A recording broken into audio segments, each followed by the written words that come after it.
자, 우리 드디어 8차시 마지막 수업입니다. 예, 22강이고요. 276쪽 펴시면 돼요. 자, 문법 시험이 줄어드는 상황에서도 여전히 중요한 부분이죠. 그래서 이제 문장 자체로 선택지 4개 구성해서 물어볼 수도 있고요.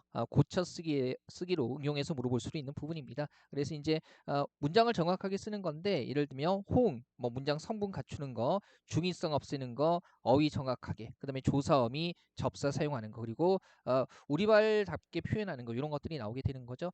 자, 대표 기출문제 한번 보시죠. 277쪽에 호응이 자연스러운 거 나와 있고요. 1번부터 보면 내가 강조하고 싶은 점은 호응하는 서술어가 없어요. 안 돼요. 그죠? 이 가졌다는 우리가 하고 호응하는 거고요. 그다음에 함께한 일은 즐거운 시간이었다 그랬는데 일이 시간일 수는 없죠. 안 되고요. 그다음에 3번도요. 내 생각은 결정했다. 뭐 생각이 결정합니까? 말이 안 되네요. 4번밖에 없네요. 그는 내 생각이 옳지 않다고 여러 사람 앞에서 말을 하였다. 이렇게 되는 거 한번 보시고요.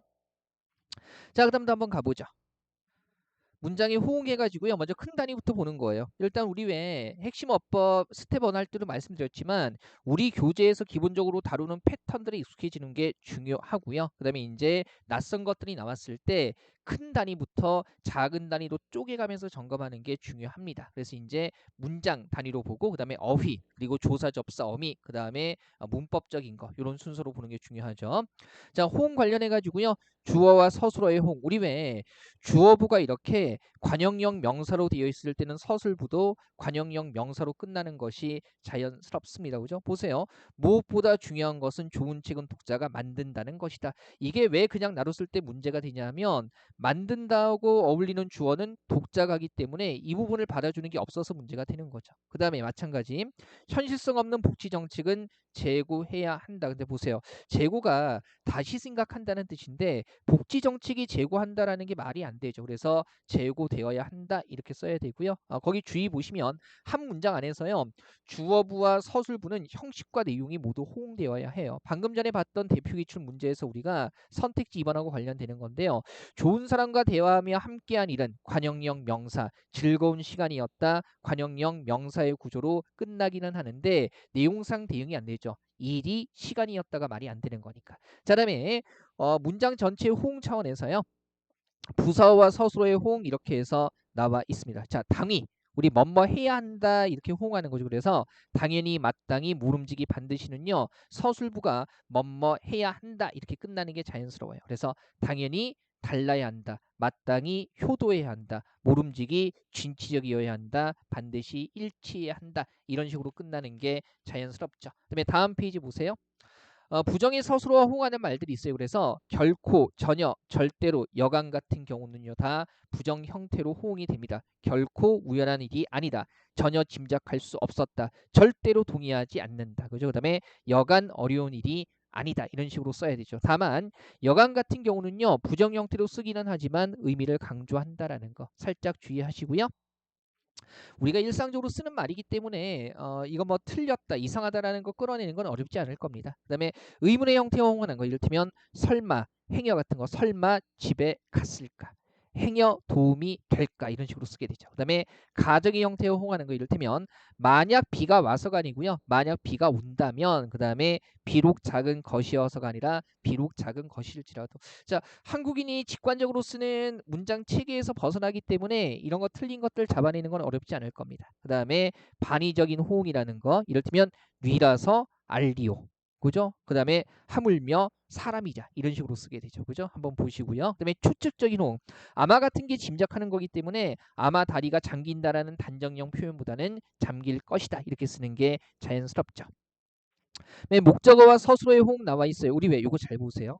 밤을 담배를 이라고 목적어 나와 있고요. 특히 이제 세다나 피다 같은 경우를 목적어하고 함께 쓰는 경우가 많은데 우리의 세다 피다는 기본적으로 자동사 즉 목적어 없이 쓰이는 거고요. 목적어 있을 때는 명확하게 어떻게 해요?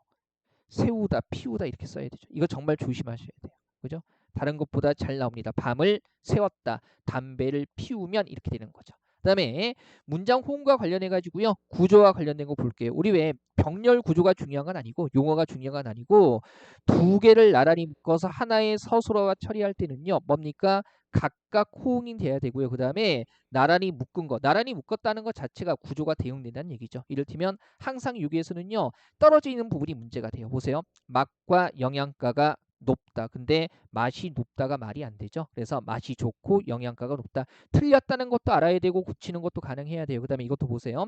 인식의 변화와 관심이 그 다음에 높아지고 있다. 근데 인식의 변화가 높아지고 있다가 말이 안 되죠. 그래서 인식이 변화하고 있고 그에 대한 관심도 높아지고 있다. 그 다음에 얘는요. 시화전을 홍보하는 일, 그 다음에 시화전의 진행 이렇게 나와 있는데 지금 보면 앞에는요. 목적어, 그죠? 홍보하는 일, 관용어, 명사 이렇게 되어 있고 뒤에는 시화전의 진행, 관용어, 명사로 되어 있기 때문에 나란히 묶는 구조가 될 수가 없는 거죠. 그래서 시화전을 홍보하고 진행하는 일 이렇게 써야 됩니다. 이 병렬 구조 확인하는 방법은 굉장히 자주 나오는 거기 때문에 꼭 기억하셔야 되고요. 2번은 1번과 살짝 형태가 다른 거예요. 그래서 하나에 대해서 두 가지로 풀어줬을 때 역시 각각이 호응이 돼야 되죠. 보세요. 환경 정보에, 그죠? 환경 정보에 접근할 수 있고 참여할 수 있다. 떨어져 있는 부분이 중요하겠죠. 환경 정보에 참여한다는 어울리지 않습니다. 그래서 환경 정보에 접근할 수 있고 환경 정책을 결정하는 데도 참여할 수 있어야 한다. 풀어줘야 되고요. 다음 페이지로 보세요. 길을 하나 나와 있고 다니거나 놀 때. 근데 길을 다니다는 말이 되는데 길을 놀다가 말이 안 되기 때문에 길을 다니거나 길에서 놀 때 이런 식으로 써줘야 하는 거죠. 그죠? 그 다음에 이번에 첨가의 구조. 엔드로 엮거나 뭔 말뿐 아니라로 첨가해 주는 건데 내용과 구조가 대응이 돼야 돼요. 보세요. 동생은 무엇보다 먹는 것을 좋아하고 나의 취미는 축구이다. 아니 앞에서 좋아하는 건 나왔으니까 뒤에도 좋아하는 거 나와야겠죠. 그래서 나는 운동하는 것을 좋아한다. 그러면 이것도 잘 보세요. 불필요한 기능은 빠지고 필요한 기능만 살렸다라고 했을 때 이거 문장 구조가 대응돼야 된다고 했죠. 지금 보면 불필요한 기능은 빠지고라고 해가지고요. 지금 앞에는 주어와 서술어 구조예요. 근데 뒤에 필요한 기능만 살렸다는 필요한 기능을 살리다 목적어와 서술어 구조죠. 엔드로 엮는데 구조가 다르기 때문에 이거 비문이 되는 겁니다. 그래서 불필요한 기능은 빼고 필요한 기능만 살렸다 해가지고 이거 예전에 국회직하고 이제 국가직 7급에서 이런 패턴 나왔던 겁니다. 이거 조심하셔야 돼요. 공부하지 않으면 확인하기 힘든 부분이죠. 그 다음에 그는 착할 뿐만 아니라 공부를 못한다니 비슷한 맥락에서 추가하는 건데 뒤에 안 좋은 점이 나오면 어떡합니까? 그래서 착할 뿐만 아니라 공부도 잘한다 이렇게 돼야겠죠. 그다음에 문장과 관련해 가지고요. 필요한 성분이 생략되는 경우, 그죠? 이를테면 우리 왜 중복될 때는 생략될 수 있지만 중복되지 않을 때는 의미 전달상 주성분, 즉 필수 성분 이런 것들은 생략되면 안 되는 거죠. 보세요. 모든 사원들이 회사를 걱정하고 있을 때 주어고 그다음에 오히려 회사의 앞날을 낙관적으로 생각하고 있었다.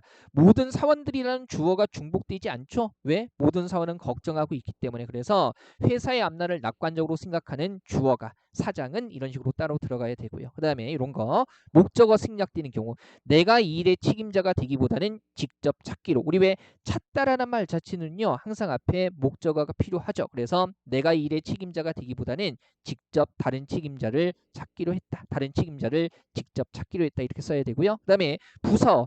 부서는 우리가 부속 성분이기는 하지만 의미 전달상 필요한 필수적 부서가 있죠. 그죠? 그래서 할머니께서는 세뱃돈을 듬뿍 주셨다라고 했을 때 누구에게 주셨는지 우리들에게 같은 필수적인 부서가 있어야 하죠. 한번 보시고요. 3번에 문장의 중의성 이렇게 나와 있어요. 우리 왜 중의성? 한 번에 두 가지 이상의 의미를 지니는 건데 오른쪽에 보조를 한번 보세요. 어휘적 중의성이라고 해가지고요. 어휘 자체가 여러 의미로 해석되는 거. 그죠? 그 다음에 이번에 구조적인 중의성 해가지고요. 문장 구조에서요. 그죠? 둘 이상의 통사적 관계, 그러니까 문장 관계, 둘 이상의 의미 구조로 분석이 되기 때문에 중의적으로 해석되는 거고요. 작용력 중의성은 뭐냐면 어떤 단어가 의미 해석에 영향을 미치는 범주가 달라져서 여러 의미로 해석이 되는 거예요. 일단 중의적이란 것도 알아야 하지만 어떤 중의성의 유형을 보여주는가 이거 구별하는 문제로 가끔 나옵니다. 일단 어휘는요. 다이어거나 동음이어가 쓰였을 때 다양한 의미를 지니겠죠. 그래서 의미 추가해서 그죠? 길 그러면 이게 사람 다니는 길인지 과정인지 알 수 없잖아요. 배 같은 경우도요. 이게 과일 배인지 선박인지 알 수가 없습니다. 물론 사람 배일 수도 있겠죠. 그래서 의미 추가해줘야 되고요. 네, 구조적 중의성, 주술관계 때문에 중의성이 생기는 거예요. 이를테면 선생님이 보고 싶은 학생들 그러면 선생님이 학생들을 보고 싶어하는 건지 학생들이 선생님을 보고 싶어하는 건지 불명확하죠. 그 다음에 이것도 아이는 웃으면서 들어오는 엄마에게 안겠다 그랬을 때 아이가 웃는 건지 들어오는 엄마가 웃는 건지 불명확합니다. 물론 여기 쉼표 찍어주면 아이가 웃는 거고 아이 다음에 쉼표 찍어주면 들어오는 엄마가 웃는 거죠. 쉼표 통해서 중의성 해소할 수 있죠. 그다음에 수식의 중의성 이런 거 많이 봤죠. 예쁜 누나의 친구 그러면 누나를 꾸미는 건지 친구를 꾸미는 건지 알 수가 없어요. 그래서 어순 바꾸거나 그죠? 누나의 예쁜 친구 그러면 친구가 예쁜 거죠. 그 다음에 아니면 쉼표 찍어서 해소할 수 있습니다. 그다음에 병렬 구문의 중의성 이게 여러 대상을 나란히 묶었을 때 의미가 다양하게 해석이 되는 건데 이를테면 나는 어제 선생님과 영희를 만났다라고 하게 되면 선생님과 함께 가서 만난 건지 아니면 선생님 만나고 영희를 만난 건지 아니면 선생님과 함께 있는 영희를 만난 건지 그죠? 선생님과 영희를 동시에 만난 건지 불명확하다는 거죠. 그다음에 비교 구문의 중의성 남편은 나보다 축구를 더 좋아한다. 얘도 공부해야 알 수 있는 부분이죠. 이게 축구를 좋아하는 정도를 비교하는 건지 아니면 나와 축구 자체를 비교하는 건지 축구를 좋아하는 정도를 비교하는 거라면 남편은 내가 축구를 좋아하는 것보다 더 축구를 좋아한다. 이렇게 써야 될 거고요. 그 다음에 축구와 사람 자체를 비교하는 거라면 남편은 나를 좋아하기보다는 축구를 더 좋아한다. 이런 식으로 써야겠죠. 그 다음에 요거 요것도 우리 관용격 조사할 때 배웠죠. 동생의 그림 그러면 동생의 그림이라고 하게 되면 주체, 그죠? 소유, 대상 세 가지로 해석될 수 있죠. 풀어줘야 돼요. 동생이 그린 그림인지, 동생이 소유한 그림인지, 동생을 그린 그림인지 잘 보시고요. 6번도 중요해요. 우리 왜 뭐뭐하고 있다라는 진행상 표현을 쓰게 되면 주로 이제 그 신체의 무언가를 접촉하는 행위 중에서 어느 정도 시간의 폭을 요구하는 동사들 뭐 예를 들면 매다, 입다, 쓰다, 신다에 뭐뭐하고 있다가 붙으면 얘가 동작의 진행이나 아니면 동작이 완료된 후에 상태의 지속을 의미하기도 합니다. 그래서 누나가 지금 잠옷을 입는 중인 건지 잠옷을 입은 상태인지 두 가지로 해석이 되기 때문에 풀어 써줘야 되죠.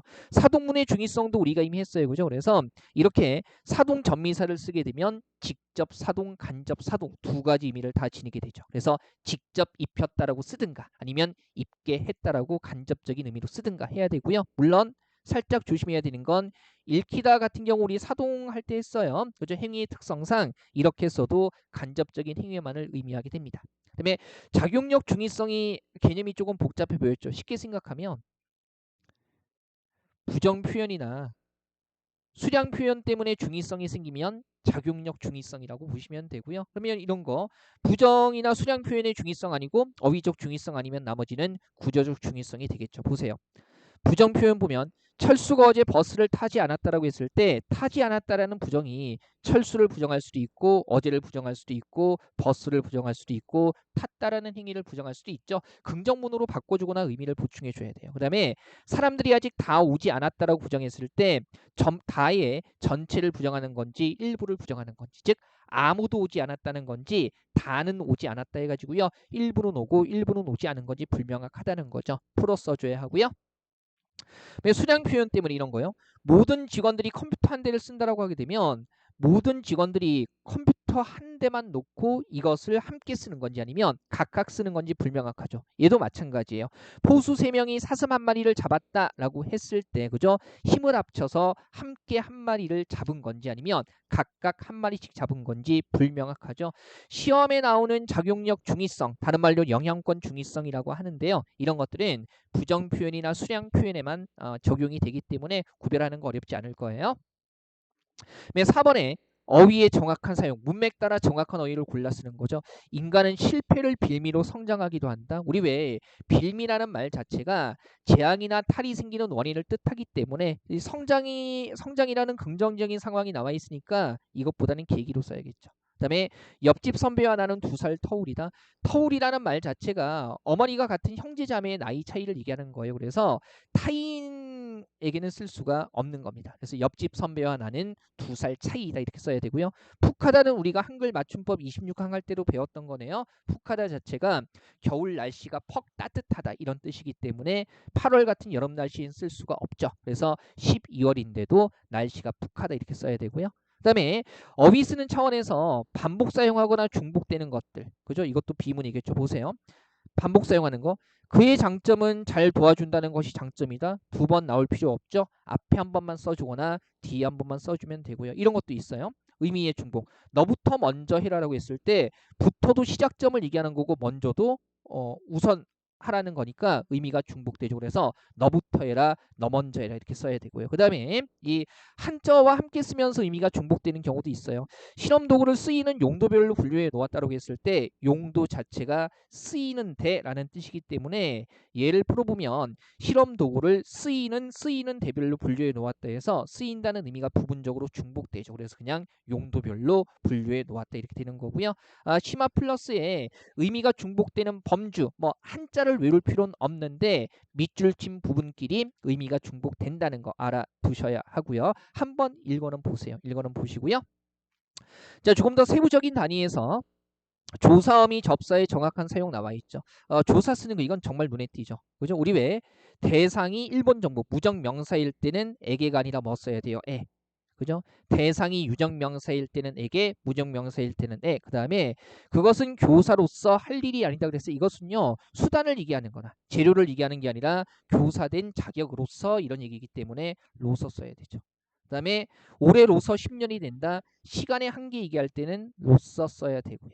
그죠? 그다음에 얼마 되겠느냐만은 아니고요. 우리 왜 앞에 사실과 어긋나는 상황을 얘기할 때는 뭐 써야 돼요? 이 만은 그냥 한정할 때 조사 두 개 붙여 쓰는 거고 얼마나 되겠느냐 만은 이렇게 써야 되죠. 그죠? 그다음에 겨울 날씨 치고 춥다가 아니고 치고라는 말 자체가 어떻게 되는 거예요? 그죠? 앞말과 대립되는 뜻의 서술어와 호응이 되기 때문에 겨울 날씨면 당연히 추운데 그죠? 겨울 날씨답지 않게 따뜻하다는 거죠. 그래서 겨울 날씨치고 따뜻하다 이렇게 써야겠죠. 그죠?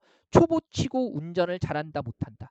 초보치고 운전을 잘한다. 이런 맥락으로 쓰이게 되는 거죠. 자, 보조단에서요. 로서와 로서의 쓰임은 다시 한번 확인하세요. 맞춤법과 문장 양쪽으로 다 응용될 수 있는 거죠.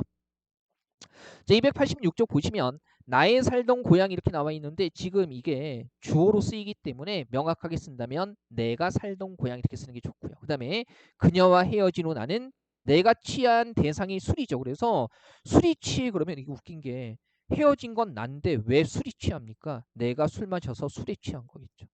그죠? 이거 이렇게 고쳐야 되고요. 그 다음에 인나는 기태에게 내일 영화 보러 가자고 말했다. 읽었을 때는 이상하지 않은데 지금 큰 따옴표이기 때문에 직접 인용된 거고요. 우리 직접 인용에는 조사 뭘 쓰고 됩니까? 라고를 쓰게 되죠. 그래서 이렇게 바꿔줘야 되는 거죠. 그 다음에 작은 단위에서 어미 같은 것도요. 정확하게 쓸 수 있어야 합니다. 그죠? 이를테면 밥을 먹던지 빵을 먹던지가 아니라 선택이니까 든 써야 되죠. 그 다음에 그 시절이라고 해서 과거 회상하는 거니까 던 이렇게 써야 될 거고요. 그 다음에 나는 공무원이 되어 국가 사회 발전에 기여하고자 해가지고요. 우리 왜 어떤 의도나 욕망을 나타내는 어미는요.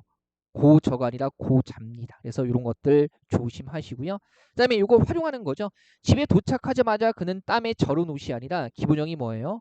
절다고. 그죠? 어간이 모음이나 리을 받침으로 끝나면 은, 니은 중에 의가 안 들어간 니은이 붙게 되고요. 어간 받침 리을은 날 보시오 앞에서 탈락하니까 땀의 전 이렇게 써야겠죠. 그 다음에 걸맞다는 형용사기 때문에 관형사 영어미 는이 결합할 수 없고요. 알맞다도 마찬가지죠. 알맞은, 걸맞은 이렇게 써야 됩니다. 세부 단위가 조금 복잡하죠. 그 다음에 피동전미사와 사동전미사의 정확한 사용해가지고요. 보세요. 피동에서 우리 왜 이중 피동 조심해야 되죠. 문이 열려져 있어 그러면 열다의 열에다가 그죠? 피동 전미사 붙고 또 어디다 붙은 거기 때문에 비문이 되죠. 그래서 비상문이 열려 있어 이렇게 되는 거고요. 그 다음에 얘는 이중 피동은 아니에요. 다만 가족에게라고 피동의 의미로 쓰는 맥락이기 때문에 얽매이어해서 얽매여라고 써야 되죠. 그 다음에 요거 보이죠? 우리 개다, 목매다 이거 묶어서 볼게요. 설레다 같은 경우는 단어 자체에 피동의 의미가 있기 때문에 피동전미사 이붙인 형태 쓰지 않습니다. 그래서 맑게 갠 정말 조심해야 되죠. 목매다 활용해서 목매어, 그 다음에 설레였다가 아니라 설레다가 기본형이기 때문에 설레었다. 물론 준말로 쓰면은 설렜다. 이렇게 쓰는 것도 가능하죠. 그 다음에 사동 표현의 이는 뭐냐면 실제로 주어가 다른 대상에게 시키거나 다른 대상의 작용이 일어나도록 하는 게 아닌데 쓸데없이 시키다를 쓴 거죠. 이건 우리가 뭐로 바꿔보면 돼요? 하다로 바꿔보면 되죠. 생각이 다른 타인을 설득한다는 건 그래서 시키다 나왔을 때 하다로 바꿔서 말이 되면 하다를 쓰는 게 맞고요. 그 다음에 지난밤 검찰은 그를 뇌물수수 혐의로 구속했다 말 되니까 얘도 하다로 쓰는 게 맞는 거죠. 자, 심화 플러스 보시면 방금 봤던 우리 개다, 목매다, 설레다처럼 그죠? 피동 전미사 붙인 형태가 말이 안 되는 경우들 조금 더 있는데요. 이를테면 매다나 그죠? 그 다음에 배다. 얘도요. 이런 단어들은 의미 자체의 피동의 의미가 있기 때문에 굳이 피동전미사 이 결합해서 쓰지 않습니다. 그 다음에 우리 이런 거요. 이거는 피동은 아닌데 되네다나 헤매다 같은 경우도요. 얘네도 단어 자체가 타동사로 이렇게 고정돼 있어요. 그래서 요거 매다, 배다, 되네다, 헤매다 이렇게 쓰지 매이다, 베이다, 되네이다, 헤매이다 이렇게 쓰지 않는다는 거. 무기 매다. 그죠? 담배 냄새가 옷에 배었다, 뱉다 이렇게 쓰지 배었다라고 쓰지 않아요? 중요한 말을 되뇌다. 그다음에 골목을 헤매다 이렇게 쓰게 되는 겁니다. 개다, 목매다, 설레다와 더불어서 요거 네 개는 꼭 기억해 두세요. 네, 우리말답지 않은 표현 마저 조금 더 보죠. 그죠? 이것도 패턴 중요하죠. 해부어 미팅 번역한 거니까 회의하겠습니다. 그죠? 이런 거 한번 조심하셔야 되고요. 우리 왜 참고 보면 그 강아지는 큰 귀를 갖고 있다. 모습 얘기할 때는 귀가 크다 이렇게 쓰면 되죠. 그 다음에 의미 웬만하면 그죠? 한국어 문장은요. 능동 표현을 쓰는 게 자연스럽습니다. 그래서 부모님에 의해 키워졌다 보다는 부모님은 예의 바른 아이로 키우셨다. 그 다음에 이것도 서울에 있다라고 그냥 쓰면 되죠. be located in을 직역한 거 쓸 필요 없고요. 필요로 한다도요. 이 being need to를 직역한 겁니다. 그래서 그냥 많은 자본이 필요하다. 그 다음에 비롯되는 대상이 사람일 때는 로부터보다는 에게서를 쓰는 게 자연스럽고요. 고려라는 것은 행위이기 때문에 상황을 고려한다면 이게 뭔가 집어넣는 공간이 아니잖아요. 그 다음에 사람들의 대부분은 보다는요. 사람들은 대부분 해가지고요. 이 주어를 나타내는 표지가 사람에 붙는 게 자연스럽죠. 그죠? 그다음에 이런 거 보세요. 그는 방을 샅샅이 뒤졌지만 도무지 그의 안경을 찾을 수가 없었다라고 했을 때 이거 지금 he와 his를 이렇게 번역한 건데 그죠? 지금 이렇게 그이라고 번역하게 되면 이 그가 주어 자체를 얘기하는 건지 제3자인지 불명확하잖아요. 그래서 명확하게 주어 자체를 얘기한다면 한국어의 3인칭 제기대명사 그래서 도무지 자기 이렇게 쓰면 되겠죠. 자기 안경을 찾을 수가 없었다. 엄청 큰 폭포 소리는 사람들을 놀라게 했다. 문학적인 표현이죠. 그죠? 특별히 문학적인 표현이 아니라면 사람들은 엄청 큰 폭포 소리에 놀랐다 이렇게 쓰면 되고요. 그 다음에 최상급 표현인데 보아뱀은 가장 큰 파충류들 중 하나이다. 아니 가장 큰 게 복수로 존재하면 이상하잖아요. 가장 큰 파충류이다. 그 다음에 우리 왜 다름 아니다 같은 경우에 전형적인 일본어 번역투라고 했죠. 그래서 지역 이기주의이다 라고 쓰든가 아니면 지역 이기주의나 다름 없다 이렇게 바꿔주는 게 좋겠죠. 그다음에 심화 플러스 보시면 꼭 다듬어야 할 말, 알아야 할 다듬을 말 나와 있는 요거 필수 개선 행정 용어 100개. 그죠? 그다음에 가렸어야 할 일본 토용어 50개. 얘는요. 한번 좌우 대응시켜서 한번 읽어 보세요. 여기 어디 나온 거냐면 2019년에 국립국어원에서 개정 한눈에 알아보는 공공언어 바로 쓰기에 나왔던 겁니다. 그래서 이제 이것도 치기 좀 두껍기는 한데 요건 어쨌든 행정 용어에서 꼭 개선해야 될 거. 그죠? 그다음에 가렸어야 할 일본어 투 용어 이렇게 나온 거기 때문에 외운다기보다는요 좀 대응시켜서 그죠? 의미가 바뀌지 않으면서 적절하게 우리가 흔히 쓰는 말로 바꾸는 건 그거는 확인하셔야겠습니다. 그죠? 요거는 시험에 나올 확률도 있어요. 자, 올바른 국어생활 문장 다듬기는 요 정도 보고요. 잠깐 숨 좀 돌렸다가 표준 언어 예절하고 좀 이어서 더 볼게요.